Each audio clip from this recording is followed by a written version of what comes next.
Hey, it's Dudley and Jason from Hogville.net's Arkansas Diamond Report. If you're looking for some great tacos and a place to call the hogs, Torchy's is the place.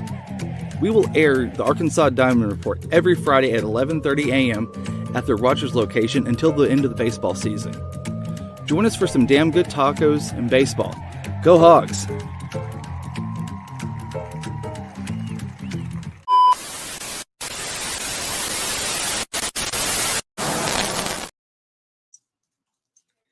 I want to tell you guys, thank you all for joining me tonight. I wanted to throw that out there, just a little bit of a ambience right after that commercial there, because let's face it, the NCAA, all Power 5 conferences have agreed on a $2.7 billion settlement. Ross Dellinger of Yahoo Sports has been on the forefront of this the whole entire time. We kind of heard some of the unpackings of it over the last few days. You had the ACC that finally had agreed to it, along with the Big Ten, and then other folks kind of fell into that mold as well. Today, those final two pieces, the biggest being the SEC, signed off on this afternoon. I want to thank everybody for joining me tonight. Dudley will be with me at Torchy's tomorrow. Wanted to throw that quick plug in for them. If you got any comments, questions, throw those out there. We'll get those answered up as fast as we can. Wow, right here, let's go right off of right here, Michael Kepsky. What's up? So does this mean Arkansas has a legit shot at paying for the cream of the crop? There's a possibility, and we're going to get into that here in just a few minutes. So let's unpack this from the beginning, and I'm going to try to put this out there for everybody to be able to kind of internalize it. And I want to give everybody the information that they need for this to understand what's going to happen here over the next 10 years with NCAA sports. So originally, back in 2021, the U.S. Supreme Court argued vehemently against college athletes additional cash annually being paid. This is where it started at, y'all. At $5,980 a person per year. Think about that for just a second. That's what the NCAA wanted to pay what each player was asking from the NCAA for revenue sharing. And the NCAA said, not only no, but hell no. You get books, you get tuition, you get room and board, you get nutrition meal plans, you get help with academics. That's all you should get. They were asking for $20 less than $6,000 a year. Think about that. That's $200 a month. Sorry, more than that. Sorry. Anyway, not going to leave all the numbers to me tonight because it's been a long day. So now that amount has ballooned to more than $15 billion in new cash that's going to be given to athletes, not only with revenue, but non-revenue sports over the next 10 years. That $2.7 billion, that number that keeps getting floated out there, that's going for folks that were part of this class action the antitrust case. And that's going to go to previous athletes, not future current athletes, but past. And then you have the rest that are going to be the rest of that money that's going to be dispersed over the next 10 years. The big takeaway is that each school could get up to $22 million, depending on exactly what the performance was and how much they would be earning as part of that revenue share. If you do have any questions, comments, throw them up there, just like Michael's. We'll put it up there. We'll go over that. We'll unpack it, rehash it, whatever y'all want to do. So, again, this case started out with former players asking for just less than $6,000 a year. And the NCAA could have squashed this. They could have taken care of this in the forefront, been done with it. Now, is there a possibility that they could have taken this back into court? There's a possibility. But with the NCAA not only denying it, but saying, hell no, they cost themselves so much more money in the long run. They really did. Which to me, I'm glad. Let's face it. Presidents, athletic directors, you name it, they help negotiate, or they help with, not negotiations. They help with bringing that product to the table on the field in their capacity, but it's the players who are the impact of that entire whole, no, I wouldn't say scheme, but the whole entire package that they bring to you each weekday on during college basketball season, football season, baseball, swimming and diving, tennis, softball, you name it, rowing, fencing, crew, all that. It goes into this. And now each one of these players, student athletes, are going to be paid for their services with their name, image, and likeness. Now, I'm not going to get 100% into how that's going to impact name, image, and likeness. But this starts the framework for schools to pay players directly now. And how does that impact name, image, and likeness? It's going to supplement name, image, and likeness from what I have kind of understood. So now, not only are players or athletes going to be getting part of this revenue, you have some things that need to be set up now. The framework with an athlete player association, that's going to happen.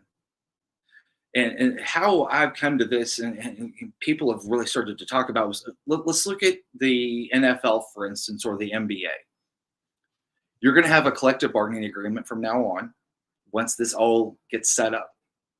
Once that collective bargaining agreement gets set up, you're going to have representation of these players at every single school. Because let's face it, if you have 32 NFL teams, and they have a representative, with each team, what's a player. But let's face it, these players are also professionals too. These are, I mean, you're not going to ask an 18-year-old kid to be able to negotiate for himself or for his team, for that matter. You need somebody with experience, and I think that's what's going to happen, is that you're going to have a representative with each school, and then they will report to a representative with that conference, and then it will start to go out. And I could be wrong. But from what I have seen so far, that's the way that they're going to be able to get to maximize this for the student athletes, and also the work and the load share that's going to go along with this too. Because let's face it, you have to support and represent a ton of athletes per school. So, if you got any questions, comments, throw them out there. Baseball, we're going to unpack that mess tomorrow, and yes, it is a mess. We'll get to that. Dudley and I will do that tomorrow. But if you have any questions or thoughts about the Power 5 conferences voting and agreeing on the settlement with the NCAA, throw those up there. We'll go over those with you. We'll put you on, and we'll just talk about it for just a few minutes. So let's look at, just a couple more minutes, a little bit further into this. So this is a landmark case that's been ongoing for the last 3 years now. It started in the spring of 21. And you're going to see the largest seismic shift in college athletics. And I've kind of talked about this in the back. You have this new sports network that's basically I wouldn't say a buffet, but I would say it's more of an all-around package that you can view all of the college sports on different platforms different networks on one platform. So you're able to kind of peruse through that. Now, I personally think that eventually is going to wind up to look something like the NFL Sunday Ticket or the NBA League Pass. You might have the NCAA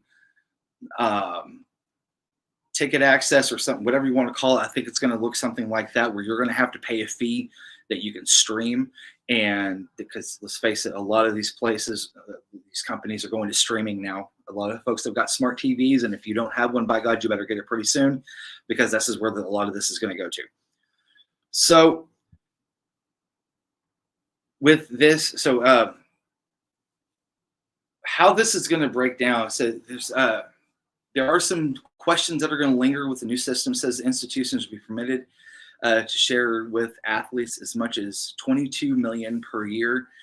It is in flux, and it was derived from a 22% on an average of power conference revenue. So that doesn't look like the model that the SEC or the Big 12, or sorry, Big 10 have right now, because their revenue share is quite significantly different than that. Because if you're looking at the SEC, you're looking at between 50 and 60, and that's going to jump up to 80 pretty soon in $1 million in shared revenue. So I think that that's going to cause a little bit of influx there, and because the revenue sharing from the TV deals, I don't know if that's going to supplement towards this or not, but that, again, this is some stuff that has to be worked out yet, because a whole entire thing has not been set up. It says also with Dellinger's piece, it says at the end of all of this steep price tag, $200 to $300 million per school over a 10-year settlement, and about $15 billion among all Power 5 schools. If you check out Brandon Marcello's stuff, he's got some good stuff on this too, because there's a possibility now you're looking at endless scholarships. You're going to have to look at how much they're going to manage those scholarships. Or you're going to still have an 85 scholarship football team with 105 or 115. How many that is for walk-ons as well? Does that expand? And you're going to have players from every sport get a chunk of this now. And I was explaining this to my daughter when we were driving home here. Said that revenue earners and non-revenue earners are going to get a share of all of this, because this is how this is starting to shake out. You got Caitlin Clark, for instance. Women's basketball is going to get a larger share now than what they may have before, because they're starting to garner those eyes. Whenever you start to fill up arenas, you're going to start to garner more revenue share for that sport. And so it kind of fluctuates back and forth. And I think that's what they were talking about, because you might see that where it changes from year to year on how the performance is. So I want to see where that kind of goes too. But if you have any questions, comments, go ahead and throw those on here. And I want to thank everybody for jumping on. I know this has been a kind of a last minute thing here on Hogville. But once this show a force really from the NCAA kind of throwing out the initial salvo to the NCAA and saying, hey, we're going to need to get this thing settled, and we're going to have to settle this thing pretty soon. This is the first offer that they gave the NCAA, and the NCAA, I don't think, had a lot of leg to stand on with this, because they understand that their model is becoming obsolete, and pretty obsolete fast. They also understand that the government's starting to dip into their coffers, and you've seen folks with, Greg Sankey, for instance, going to Congress and having meetings with him. You're going to have liaisons also with the NCAA and Congress as well, making sure that the NCAA is doing their part and making sure that these schools are getting the revenue. So now you're going to have liaisons within the government that report to, or with the NCAA that are going to report to the government.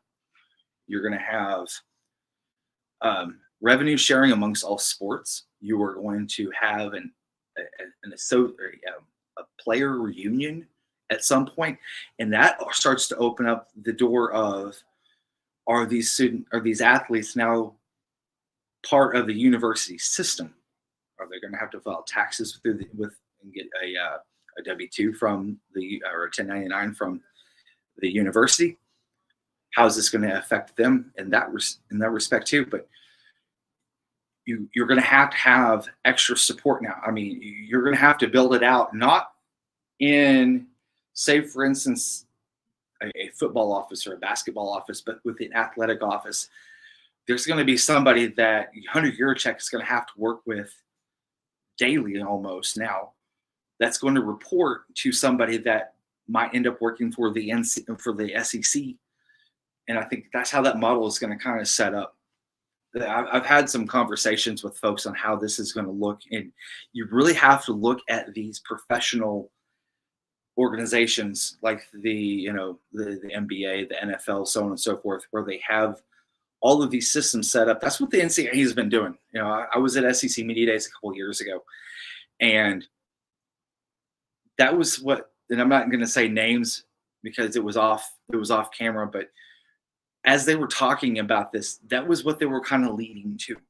That this is where this model is going to start moving to, is we're going to have to bring in the U.S. government at some point, because we're not able to get the revenue sharing directly to student athletes, and that it's going to have to be decided in a court of law saying, hey, this is where this is going to have to come from. The money is coming from, institutions and revenue sharing that's going to go directly to the players. Because whenever NIL came into play, the schools decided, okay, we're going to let these athletes have NIL, but at the same time, we want to make sure that we're getting the large amount for NIL, or not NIL, sorry, for revenue sharing. So that way we don't have to move that to the student athletes. So if we can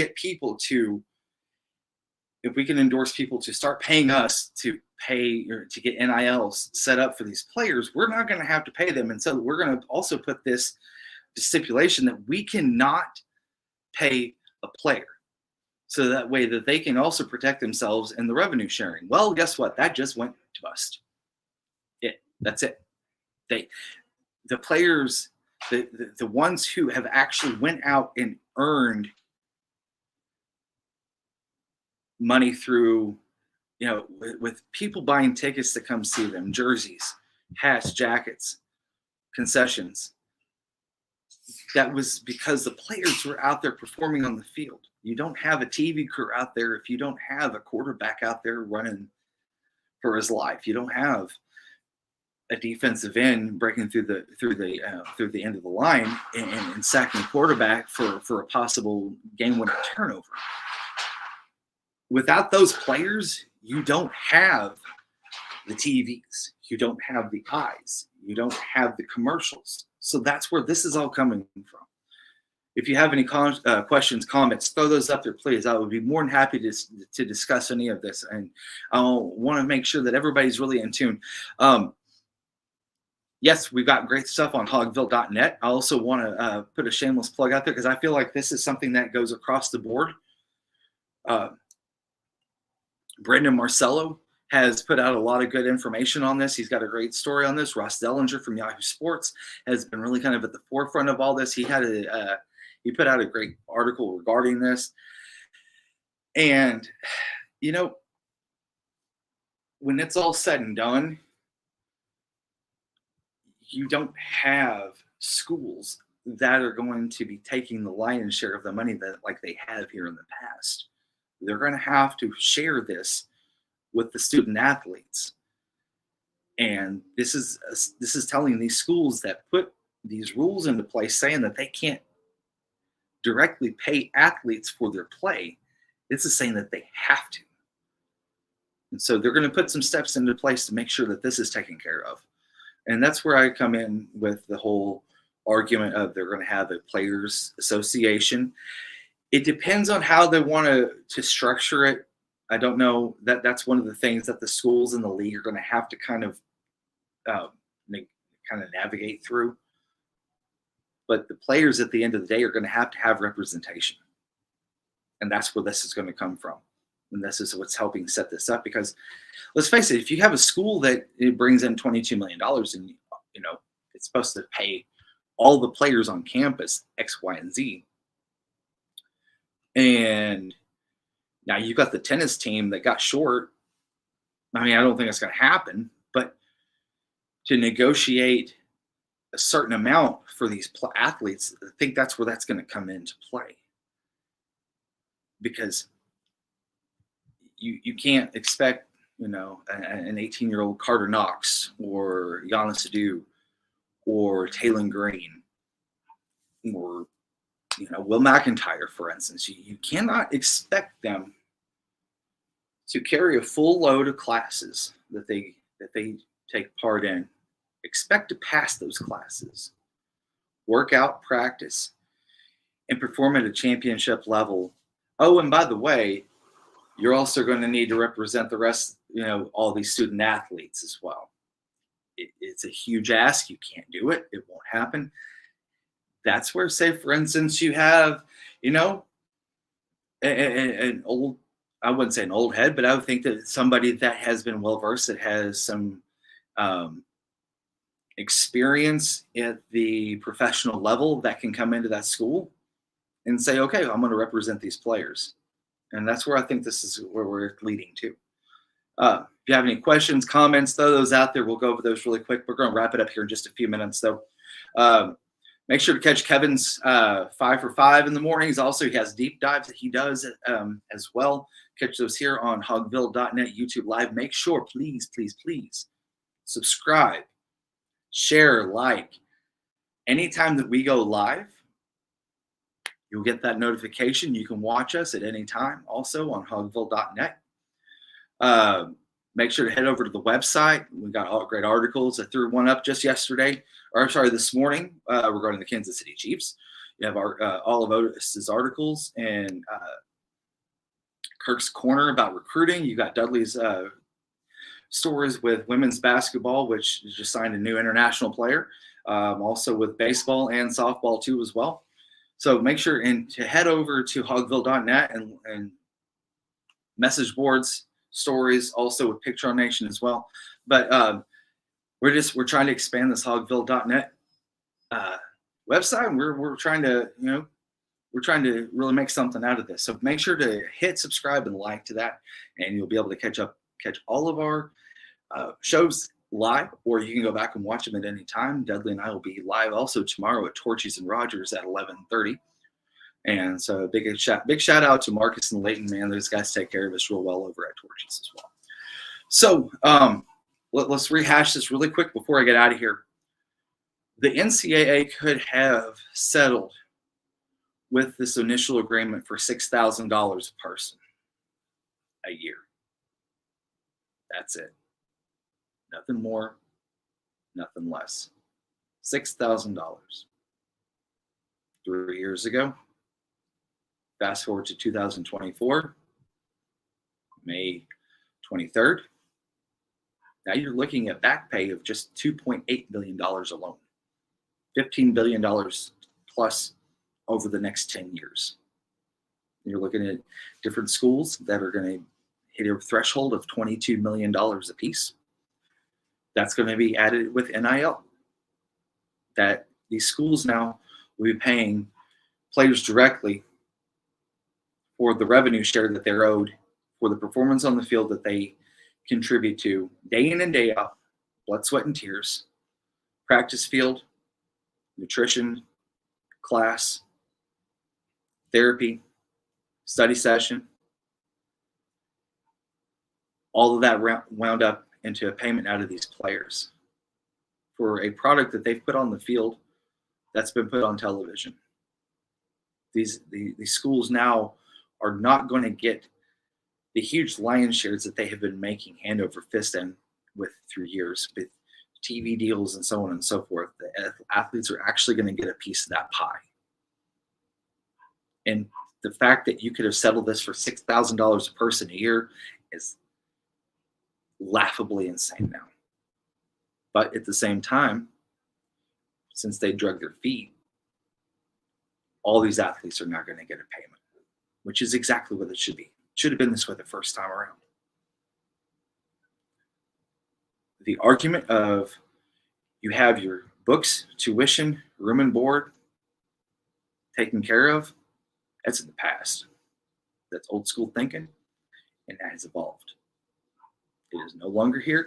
It was here a few years ago but then whenever NIL came into play, that started to turn that model around a little bit, and now this has turned it even more. So I want to thank you guys for jumping on with me tonight. It's been fun, and I've really enjoyed it. I hope that, if there's any players that are out there watching us, I hope that you get some of that settlement, because you deserve it. You put your time and effort out there, and you should be paid for it. So everybody, I want to thank you guys again tonight for jumping on with me. Had a pretty good turnout, enjoyed it. And make sure, again, Kevin, he'll go live, I think possibly tomorrow or Saturday. We'll have to see. Just check back with him. Also, Dudley and I will be live tomorrow at 11:30 at Torchies and Rogers. There's a lot to unpack with baseball. I don't know what to tell you at this point. I might get a little spicy. I know that Dudley has already told me too that he's got a lot to say about the whole 2-game sweep in Hoover. So be sure to tune in again. Like I said, 11:30 tomorrow morning. Make sure to like, subscribe, the hogville.net vlog, the YouTube page. Make sure to hit that, so that way whenever we go live, you guys can also watch us as well. Well, for myself, Jason, here on hogville.net special NCAA groundbreaking settlement, I want to thank you guys for jumping on with me tonight, and you all take care. Hey, it's Dudley and Jason from hogville.net's Arkansas Diamond Report. If you're looking for some great tacos and a place to call the hogs, Torchies is the place. We will air the Arkansas Diamond Report every Friday at 11:30 a.m. at the Rogers location until the end of the baseball season. Join us for some damn good tacos and baseball. Go Hogs!